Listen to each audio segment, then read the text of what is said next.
You are listening to the Slow Living Podcast, and I'm your host, Stephanie O'Day. What if I told you that you could truly have the life of your dreams, the life you've always wanted, one filled with abundance, joy, and a sense of purpose? It's absolutely possible, and I see it each and every day with my coaching clients. It all starts with learning how to slow down. You deserve to live the life you've always dreamt about. Let's get started.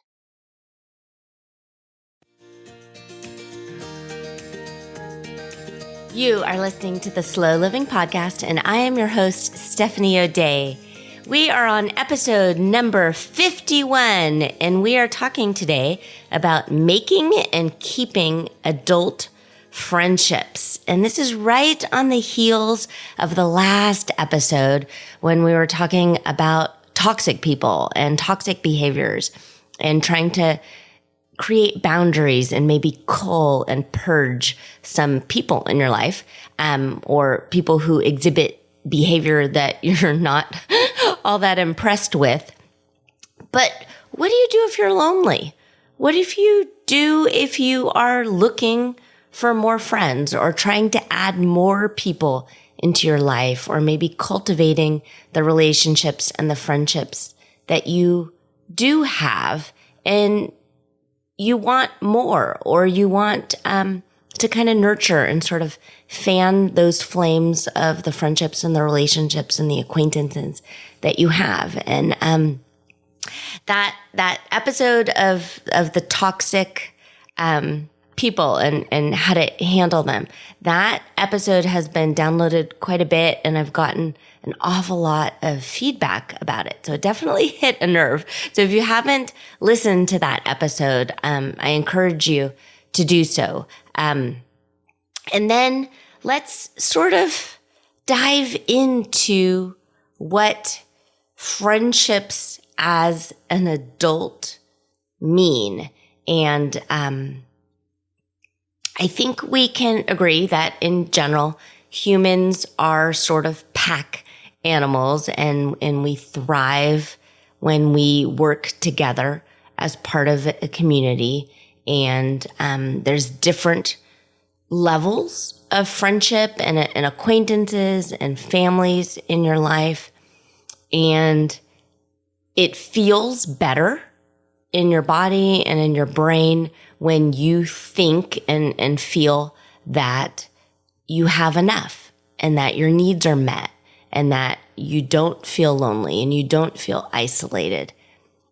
On the flip side, not everybody is wired exactly the same.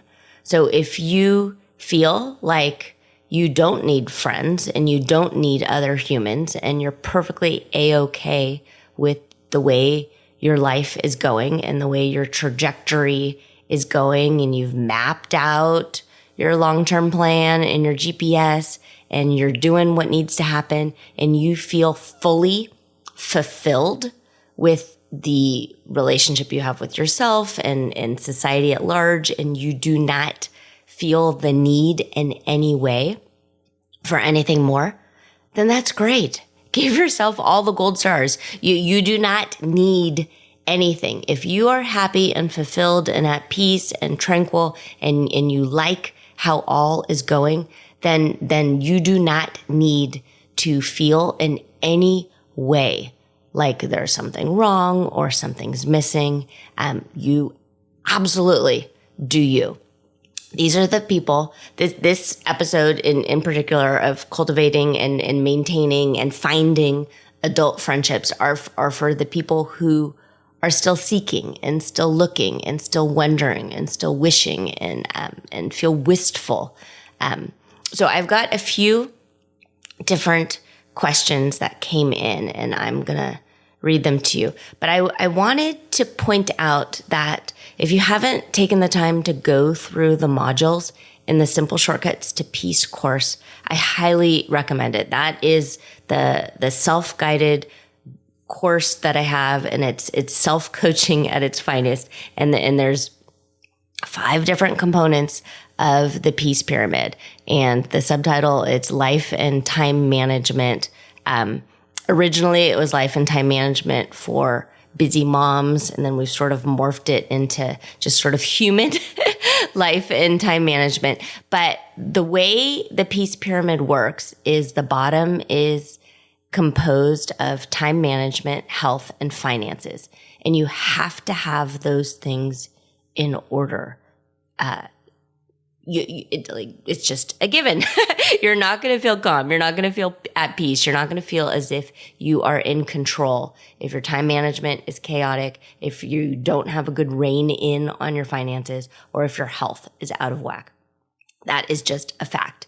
And you really do need those pieces in check. And so in the Simple Shortcuts to Peace course, we take time to map out where it is you're going and figure out, obviously, where you are now and where it is you want to go, and then make the steps and make the changes and start the habits and do the things in order to get where you want to go with your time management, health, and finances. And then the next level is organization. And for a lot of us, it's household organization and feeling like a quote unquote organized human. Like, you know where all of the things are, you know where all of the things, what you need to do on a given day. And then right next to that, in that level in the pyramid is relationships. And in the Simple Shortcuts to Peace course, we talk about 5 types of relationships. And the most important relationship you will ever have is the relationship with yourself. So that is number 1. And then the second one is the relationship you have with your spouse or whomever your emotional support person is. So if you are not coupled up, that is a-okay. But you do need to have someone, some key individual in your life who you can share all of your thoughts with, your political views, your religious views. You can be exactly who you are with no filter. So for many people, that is their significant other. But if that is not your particular life situation, then it's an emotional support person. The next level is the next step. There's 5. The next relationship you have is the relationship you have with your children. If you do not have kids, that is a-okay. So you don't need to necessarily fill that void, but it's just another relationship, another part of who you are. So it's yourself, your emotional support person or your spouse, your children. And the next key relationship you have in your life is that of your parents and who you came from. And if your parents have passed away, you still have a relationship with them in some way. And you may need to heal some of that. And you may need to sort of pay attention to the thoughts and the feelings and how it is that you interact with your parents. And for a lot of us, if parents are still in your life, you're still somehow interacting with them. And then the 5th component is your acquaintances and your friends. And friends are down with acquaintances in that they don't necessarily need to be someone you fully confide in, that you know every little bitty thing about all of their being and all of their things. So you can have a perfectly wonderful, healthy friendship with someone that you actually don't even know their birthday, and you don't even know the names of all of their children, but you are getting all of your social needs met. So if you have a lot of friends that you classify friends, but really they're higher up and you're actually using them as an emotional support person, and you know all of the ins and outs and all of the things that are happening in their life, and you're trying to manage supporting them and all of their emotional needs, and you are using them to help support you and all of your emotional needs. After a while, it might be kind of draining. And so just pay attention to that. that you can absolutely get your needs met in kind of a social interaction way with not a huge group that knows all of the ins and the outs and the in-betweens that's happening in all of your lives. That is A-okay. Okay, so I've gotten a few different questions, and I'm just going to read through them, and then I'll answer them a bit all together. So, hi, Steph. Thanks for the last episode. And this person is talking about that last episode where we talked about toxic people. It gave me a lot of food for thought. Question: what do you do when you've gotten rid of the people and are starting over and you feel lonely? So that's another one. And then this one came in. I feel like I can't relate to people with big groups of friends that go out all the time. It's literally all I can do to keep up with my kids and their activities, and all I want to do on the weekends is hang out with my own husband and family. Who are these people who have such large friend groups and see them so often? Okay, and then one more. Hi, Steph. I have to move a lot for my husband's work, and right when I feel like I'm finally connecting with some women in my neighborhood, we have to move again. So yes, we connect online and FaceTime each other and text, but it's not the same as having a close friend I can count on. Okay, so let's take a deep breath and realize that in real life, there's ups and downs and in-betweens and all around, and you are not a spreadsheet. And what you need and the friends you lean on in your teen years, in your early 20s, in your early 30s, and when you're starting out having family, and then where you are as you age and as you move on are not the same. And it's A-okay to have friends come and go and ebb and flow and all of those things. You do not need to always keep up with the different people that come in and out of your life. And that is okay. And that is nothing to feel bad about or guilty about. I remember once I had gone to a business convention and the woman on stage was talking about you have friends for a reason and friends for a season. And then sometimes you have situational friends. And as long as you feel fulfilled and your social needs are met, then that's A-okay. And I always sort of remember the Girl Scout song that I was taught with make new friends, but keep the old. One is silver and the other's gold. And that feels good to me also to try and remember. And I think when we're growing up, it's very common, especially for girls and women, to have a quote unquote best friend and someone that you confide in and share all your secrets with. And I vividly remember some key best friends that I had through life. And then when I met Adam, my now husband, he turned into my best friend. And those relationships that I had with the other girls in my life were now not needed in the same way. So you're still friendly and you're still doing things, but the emotional support person, the confidant, all of that wasn't needed in the same way. And so that shifted. And that is okay and perfectly normal and not something to feel upset about. I'm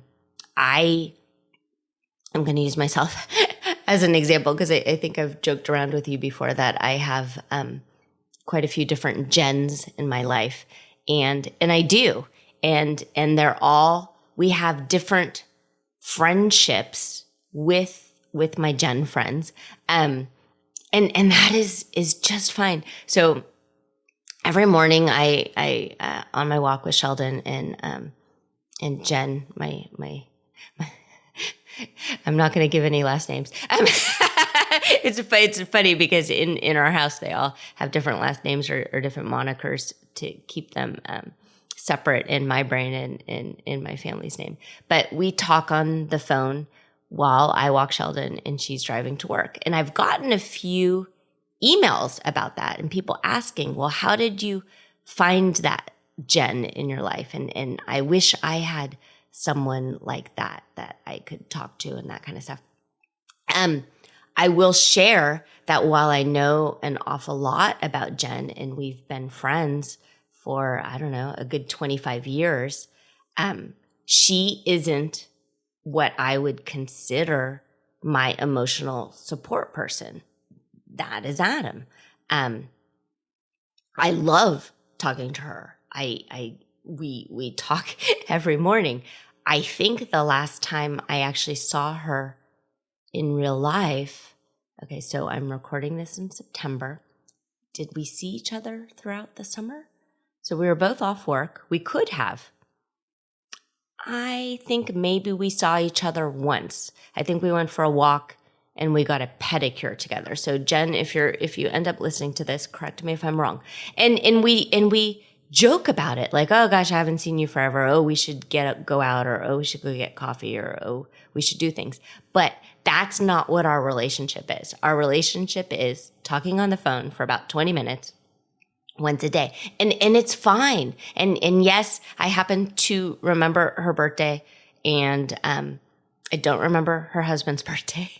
And I vaguely remember the boys' birthdays, and they just had bar mitzvahs, so we went to that. But there's not this obligation where I need to plan an elaborate gift in some way or pay attention and make sure that I text immediately when it's her kids' birthdays and that kind of stuff. Yes, we've been friends for a good 25 years, but that is not the expectation to know all of the ins and the outs and everything that's happening in her life and be that emotional support person to her. We're perfectly fine. And during the summer months, what's really funny is because we both work in a school, we stopped talking. And we didn't stop talking because we didn't want to talk to each other. It was neither of us were really awake and going out and about and doing things at 7:15 or 7:30 in the morning.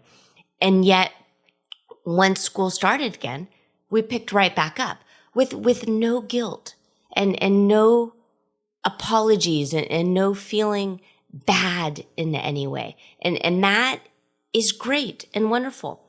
And then I've got another friend, and we send each other bathroom. Her name is Jen too. We send each other bathroom selfies when we happen to be in public restrooms, just for fun and just as a way to keep up with each other.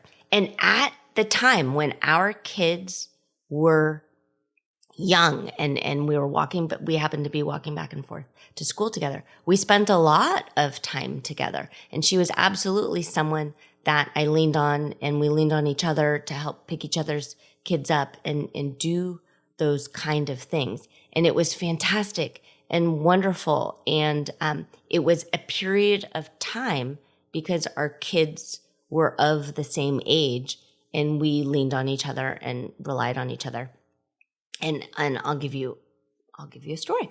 I'll give you a story of exactly how lovely and wonderful it was that we sort of were in the same pocket of time together, and our kids were the same age, and we were both driving minivans, and we both still have our minivans. Love my minivan.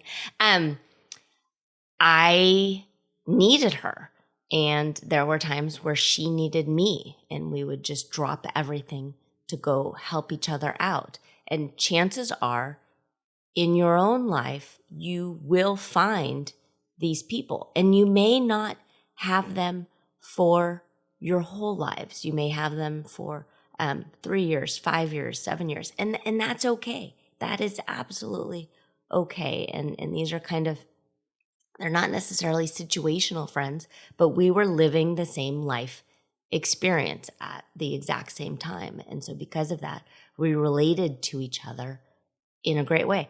Does that mean we talked about religion and politics and finances and all of the things that I would talk to Adam about, or a very, very super close spouse or significant other. No, we were just friends. I wasn't relying on her to meet all of my emotional needs, nor vice versa. That said, there was a morning, and I was driving, and I had all three of my kids in the car, and I picked my grandma up, and we were in the car, and it was early. It was summer, so it was like 7:30, 7:45-ish in the morning, and we were going to check on my parents' house. Well, we pull into the driveway, and I realized that the garage door was open, and my parents' car was gone. And I realized, they had been robbed. And so grandma was in the car. All three of my kids were in the car. And so I didn't want to go into the house. So I turned the car around and drove to a park around the corner. And I was trying to process, and I knew I needed to call the police. So called the police, told the police what had happened. The police were going to go check on the house and then meet me in the park. But I knew it wasn't safe for my kids to go into that house. So I called my friend Jen at, I don't know, early in the morning in the summer, and she answered right away because there's no reason for me to have called that early in the morning. And all in one breath, I said, "Hi, I need you to come with the van with the car seats and meet me at the corner of blah, blah, blah, blah at this park. My parents' house has been robbed. I have grandma in the car. You need to take my kids home with you so then I can go back and meet the police at the house." And then there was this pause, and she goes, "Okay, got it." And so I'm waiting, and then 5-7 minutes later, Jen pulls up in her pajamas, opens the side door of her minivan. I open the side door of my minivan, and my kids crawl through into hers. She waves and goes, "Gotcha, love you, see you later," and she drives off. So that is amazing and wonderful and so fulfilling and so gratifying. And you can have this sort of relationship in that if you know that your kids and this other person's kids are the same age, of striking up a relationship and meeting for coffee and like, "Hey, I'm walking this way," and "Hey, I'm going to Safeway right now," or "I'm going to Trader Joe's. What can I get you?" And you can have and do those things, but not feel as if you need to have super close and insanely personal relationships and friendships. And I think that happens. And I think people feel like they don't have enough friends, or they don't have something because honestly, because of television. So, I mean, if you grew up watching Oprah, and Oprah would talk about Gail, and maybe sometimes you would feel like, I don't have a Gail in my life, and I wish I had a Gail, and it's not fair, and I want a best friend, and I want somebody that I do everything with. So you can have that thought, or you can have the thought of looking around in your own social circle and realizing that maybe all of your needs are being met, and maybe you actually do have someone, and it could be your spouse, it could be your significant other, it could be someone where you actually can be full-fledged yourself and take all of the walls down and be vulnerable and talk about the things that you're not supposed to talk about in polite society, and truly be you. And then also, if you are watching TV and you're watching Friends and Seinfeld and The Big Bang Theory, and if you're watching Hallmark movies and that what's it called, Sweet Magnolias, where they have this group, this strong group of women, and they meet often and they have all of these friends, and you're feeling like you would like that, or you're feeling less than because you don't have that, just realize that it's so much easier for Hollywood to write these characters and follow them around, and than it is to put a camera and see a very healthy relationship and a very healthy marriage where it's just you hanging out on the couch with your kids, watching TV, watching these other people live these quote unquote glamorous life, like Sex in the City, like that kind of stuff. That's not real. And that is okay. So if you really are feeling lonely and you really feel like you don't have enough casual acquaintances and friends that you can go just hang with, then I suggest getting out of the house, maybe joining a class, joining a gym, finding a book club through your library, joining a knitting circle or something. There are people out there and you can have fun with them and joke around with and maybe only see them once a week, but you pick up right where you left off. And you don't need to know their birthdays. You don't need to know their astrological sign or who they voted for in the last election in order to click. It is okay to have many, many people in your life that you actually really don't know an awful lot about, but you just have fun with and you just can hang out with and joke around with. I think I've mentioned this before that with Sheldon the dog, I like to go to the dog park and there's dog park friends. And I love talking to these dog park friends. I don't even know their first name, but I joke around with them and I have fun with them. And we have similar life experiences in that we're raising these dogs and our dogs all happen to be around the same age. But I only know the dogs' names. I don't know any of the humans' names. But I still am excited to see them. And I'm like, oh, it's Toby's dad or oh, it's Charlie's mom. Like, and that's fine. I don't need that. And I am not of the mindset in that I feel like I'm missing out in any way. So we talk about mindset work a lot, but if you are of the mindset that you can't find friends or everybody's all friended up and there's no friends for me, that is just something that you're telling yourself and that you're believing. And you can absolutely shift those thoughts to, I am fun. People like me. I can find friends wherever I want. I absolutely can strike up a conversation in the grocery store and that's fun and that's exciting. And I can do these things. Okay. I hope that was helpful in some way.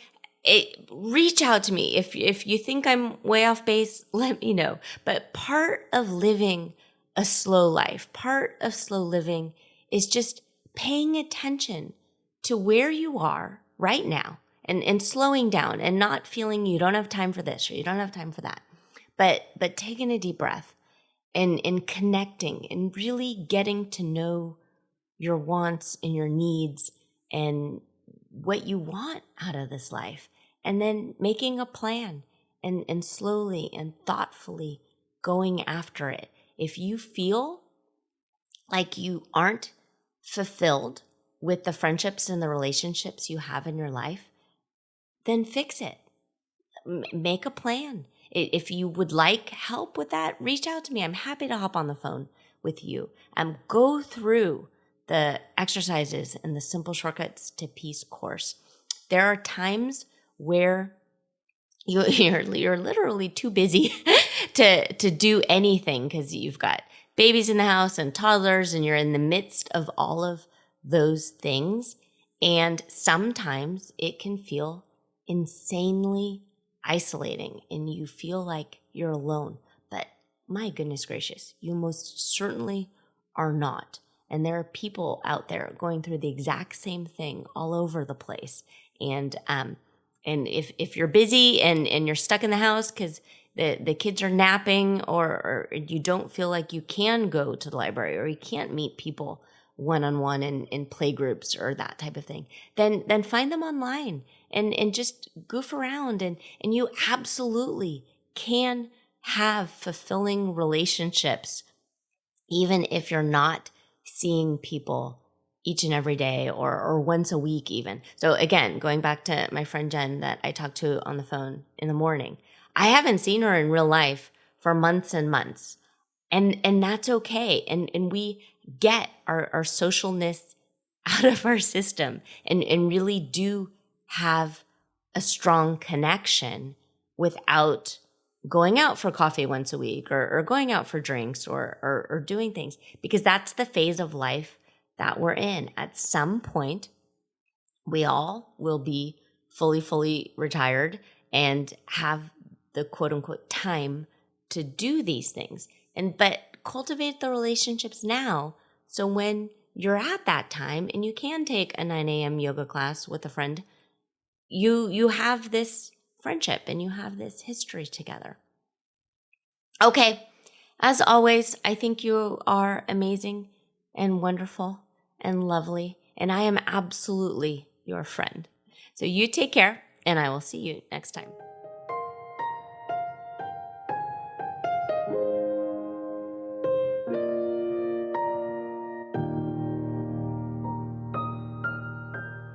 Do you have a slow living story to share? Leave me a voicemail at stephanieodea.com/podcast with any questions, comments, feedback, or testimonials, and I will be sure to include it in an upcoming episode. Also, if you found value in this episode, please share it with your family and friends and subscribe through your favorite podcast provider. The more you share, comment, and leave positive reviews, the more people we can reach and share the slow living lifestyle and messaging. Thank you, Slow Down Society, and have an absolutely wonderful day.